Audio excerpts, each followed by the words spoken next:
ಮನಸ್ಸು ಎಂಬ ಅರ್ಥಬದ್ಧ ಶ್ಲೋಕವನ್ನ ನಮ್ಮ ಭಾರತ ದೇಶವನ್ನು ನೋಡಿ ರಚಿಸಿದ್ದಾರೆ. ಭಾರತ ಮಾತೆಯ ಪುತ್ರನಾಗಿ ದೇಶಕ್ಕೋಸ್ಕರ ಪ್ರಾಣವನ್ನು ಬಲಿಗಿಟ್ಟು ದುಷ್ಟರ ಸಂಹಾರ ಮಾಡಿ ಶಿಷ್ಟರ ರಕ್ಷಣೆ ಮಾಡಿ ಜನತೆಗೋಸ್ಕರ ಹಗಲುಗಳು ದುಡಿ ಬೆವರು ಸುರಿಸಿದರು.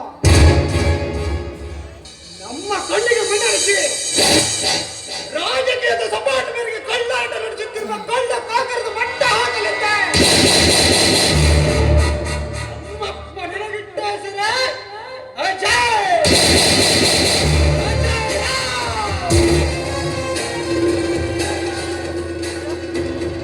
ಎಂದರೆ ಅಮಾಯಕ ಜಯೇಂದ್ರ ಜನರನ್ನ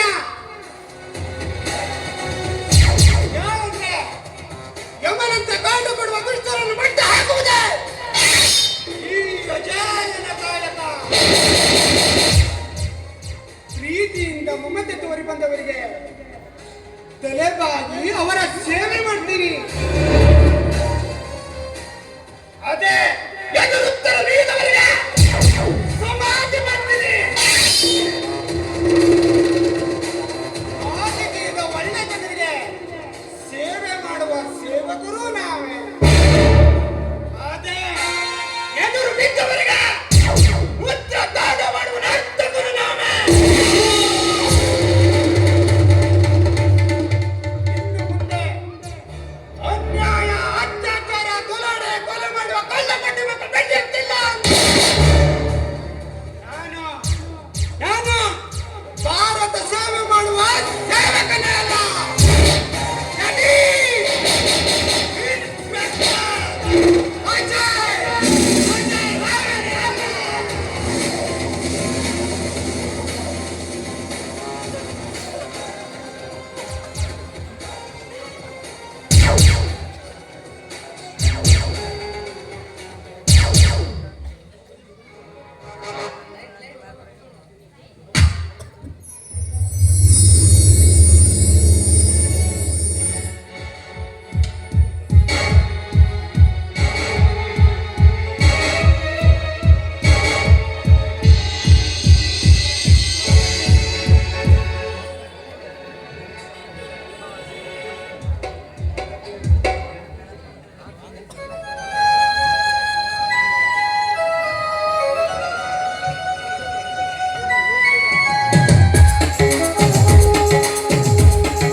देखो देखो देखा जाते हैं।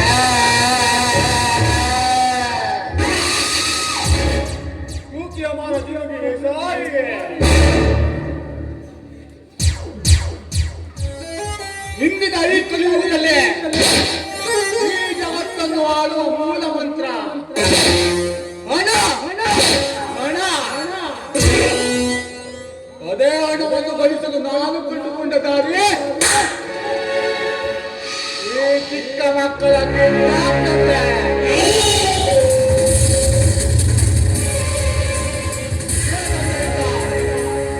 ಫುಟ್ಪಾತಿಂಗ್ ಆಗ್ಬೇಕಾಗಿತ್ತ ನಾನು ಬ್ಲಾಕ್ ಮಾರ್ಕೆಟಿಂಗ್ ಆಗಿ ನಡೀತಾ ಇದ್ದಿದ್ದೆ.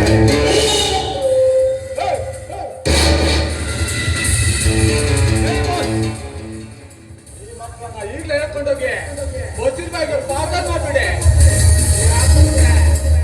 ನನಗೆ ಬರಬೇಕಾದ ಹಣ ಆಗಲೇ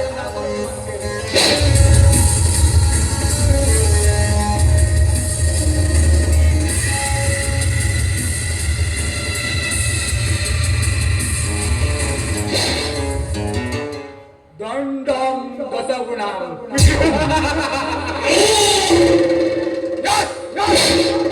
ಈ ವಿನಾಶ ಕೊಟ್ಟರೆ ಅವಕಾಶ ಬಿಟ್ಟರೆ ಇವನ ಸಂತೋಷ. ಯಾಕಂದ್ರೆ ನಾನು ನಡೆಯುವ ದಾರಿ ನನಗೆ ಬಂದಿಲ್ಲದ ಮೂರ್ಖ ನಾನು. ಆದರೆ ಬಡವರೆಂದರೆ ನನ್ನ ಕಾಲಿಗೆ ಸಮಾನವಿದೆ. ಆ ಬ್ರಹ್ಮನಿಂದ ಬಯಸಲೇ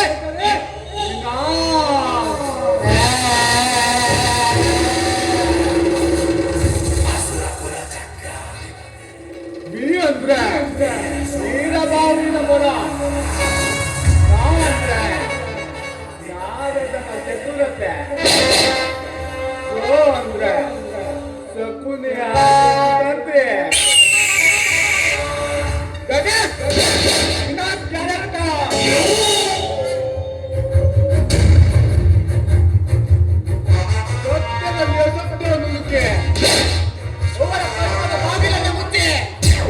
ಅಧರ್ಮದ ಬಾಗಿಲನ್ನು ತೆರೆಯುವಂತೆ ಮಾಡುವುದೇ ವಿನಾಶನ ಮರಣದ ಸಂಕೇತ.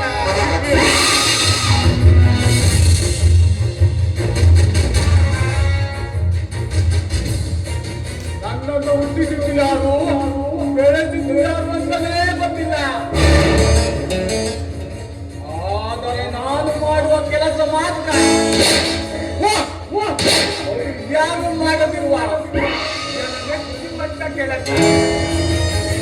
ಅದುವೇ ಜನರನ್ನು ಮೋಸ ಮಾಡಿ ಅವರಿಂದ ಕೋಟಿ ಕೋಟಿ ಹಣವನ್ನು ಲೂಟಿ ಮಾಡಿ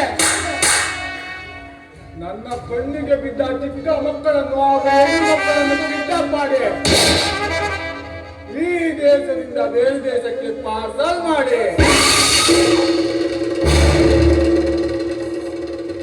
ಅದರಿಂದ ಮುಂದೆ ಶ್ರೀಮಂತಿಕೆಯಿಂದ ನಡೆಯುವುದೇ ವಿಲಾಸದ ದಿನನಿತ್ಯದ ಕೆಲಸ.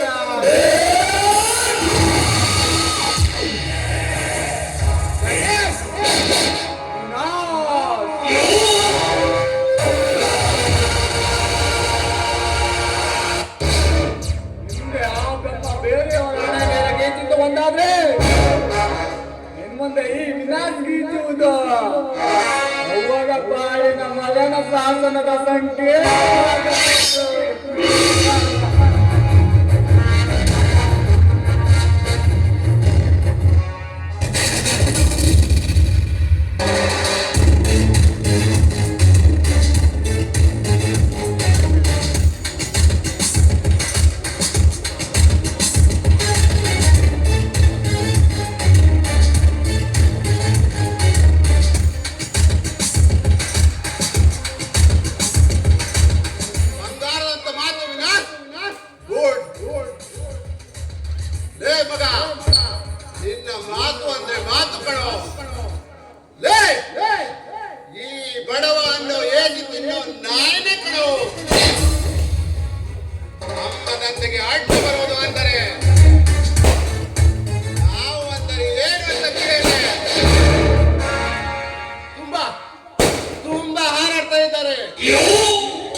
ಯಾವ ಬಡವನೇ ಆಗಲಿ, ಶ್ರೀಮಂತಿಕ್ಕಿರುವ ರಾಜ್ಯದ ರಾಜಕಾರಣೇ ಆಗಲಿ, ಅವರು ಕೇವಲ ನಮ್ಮ ಸೂತ್ರದ ಗೊಂಬೆಯಾಗಿರಬೇಕು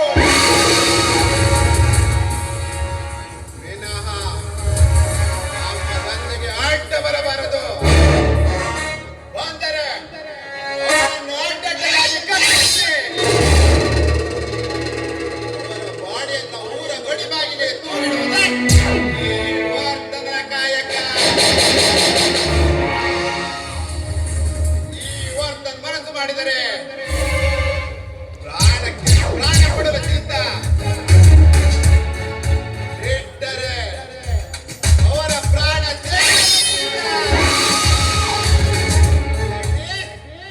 ವರ್ತನ್ ವರ್ತನ್ ಕ್ಯಾರೆಕ್ಟರ್.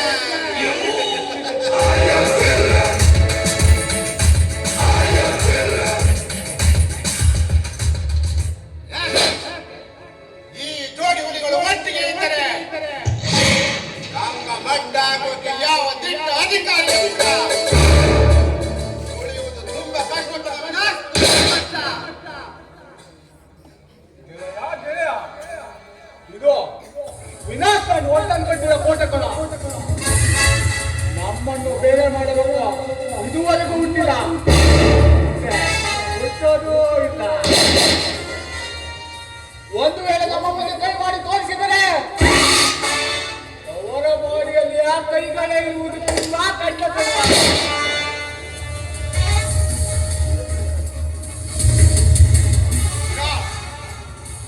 ಆ ಕಡೆ ನೋಡು, ಒಂದು ಮುದ್ದಾದ ಹುಡುಗಿ ಈ ಕಡೆಗೆ ಬರ್ತಾ ಇದ್ದಾಳೆ ಕಣೋ. ಆ ಹುಡುಗಿಯನ್ನು ಅಡ್ಡಗಟ್ಟಿ ಅವಳನ್ನು ಹಿಡಿದು ಬೇರೆ ದೇಶಕ್ಕೆ ಪಾರ್ಸಲ್ ಮಾಡಿದ್ರಾಯ್ತು. ಏನಂತೀಯ ಮಿತ್ರ? ಸರಿ ಗೆಳೆಯ.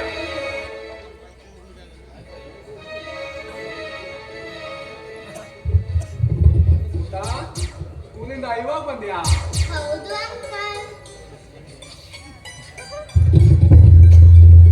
ಪುಟ್ಟಿ, ನಮ್ಮ ಜೊತೆ ಬರ್ತೀಯಾ? ಮನೆಗೆ ಹೋಗ್ಬೇಕು. ನೋಡಮ್ಮ, ಈ ದಟ್ಟ ಕಾಡಿನಲ್ಲಿ ನೀನು ಒಬ್ಬಳೇ ಓಡಾಡುವುದು ಸರಿಯಿಲ್ಲ.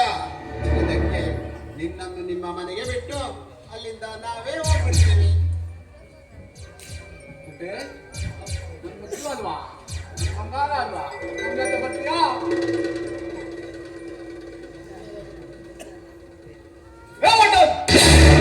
ಇವ್ರು ಯಾವುದು ಗಟ್ಟಿ ಕುಲಕ್ಕೆ ಹುಟ್ಟಿರ್ಬೇಕು. ಏನು ನೋಡ್ತಾ ಇದ್ದ? ಎತ್ಕೊಳ್ಳ ಇವ್ರನ್ನ.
ಇಷ್ಟೊತ್ತಾದರೂ ನನ್ನ ಮಗಳು ಇದುವರೆಗೂ ಮನೆಗೆ ಬಂದಿಲ್ಲ.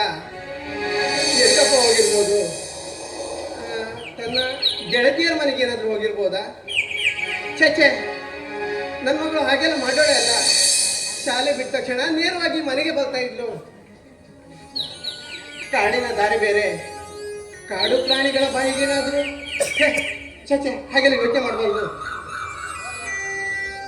ಎಲ್ಲಪ್ಪ ಹೋಗಿರ್ಬೋದು. ಓ, ರಾಮಣ್ಣ ಈ ಕಡೆ ಬರ್ತಾ ಇದ್ದಾರೆ, ಅವರನ್ನು ಕೇಳಬೇಕಾಯಿತು. ರಾಮಣ್ಣ, ದಾರಿಯಲ್ಲಿ ನನ್ನ ಮಗಳನ್ನ ನೋಡಿದ್ರ? ಯಾಕೆ ಏನಾಯ್ತು? ಇವತ್ತು ಇಷ್ಟೊತ್ತಾದ್ರೂ ನನ್ನ ಮಗಳು ಮನೆಗೆ ಬಂದಿಲ್ಲ ಕಣೋ. ಬರುವಾಗ ಇನ್ನೂ ಕಣ್ಣಾಗಿಲ್ಲ. ಮುಂದೆ ಏನಾದ್ರು ಗೊತ್ತಿದ್ರೆ ನಾನೇ ಸರಿನಾ? ಸರಿ ರಾಮಣ್ಣ, ನೀನು ಹೋಗಿ. ಹಾಗೆ ಎಲ್ಲಮ್ಮ ಹೋಗ್ಬಿಟ್ಟೆ ನೋಡು. ಹೀಗೆ ಮುಂದೋಗಿ ನಾನೇ ಹೋಗ್ತೀನಿ.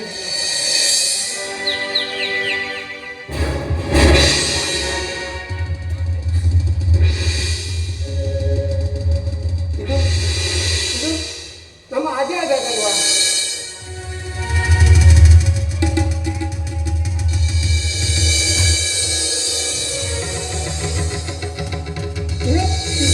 ಇದು ನಮ್ಮ ಅದೇ ಅದೇ ಅದೇ ಅದೇ ಅದೇ ಅದೇ ಅದೇ ಅದೇ ಅದೇ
ಏನು ಅರಿಯದ ನಮ್ಮ ಮುದ್ದು ಮಾಲಿನ ಈ ರೀತಿ ಮಾಡಿದ್ರೇನೋ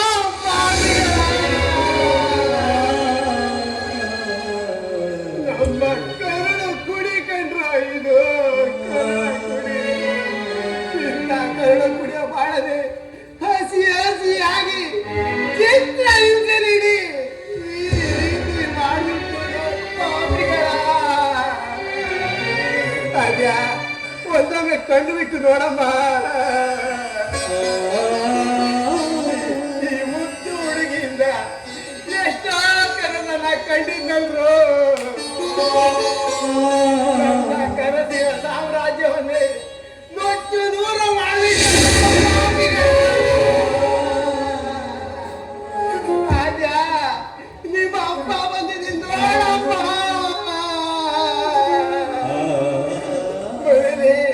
ಮನೇಲಿ ನಿಮ್ಮಮ್ಮ ಕಾಯ್ತಾ ಇದ್ದಾಳೆ, ರಾಧಿಕಾ ಕಾಯ್ತಾ ಇದ್ದಾಳೆ.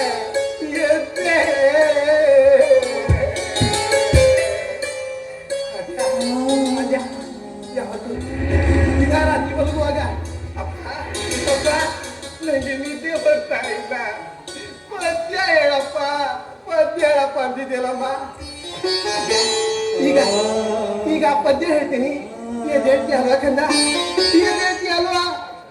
ಹೇಳ್ತೀನಿ ಹೇಳ್ತೀನಿ. ಬಾನದಾರಿ ಎಲ್ಲಿ ಸೂರ್ಯ ಜಾರಿ ಹೋದ, ಚಂದ್ರ ಮೇಲೆ ಬಂದ, ಮಿನುಗು ತಾಯಂದ, ನೋಡು ಎಂತ ಕಂದ, ಅಪ್ಪ ಬಂದಿದ್ದಾನೆ ನೋಡಿ ಪುಟ್ಟ ಕಂದ.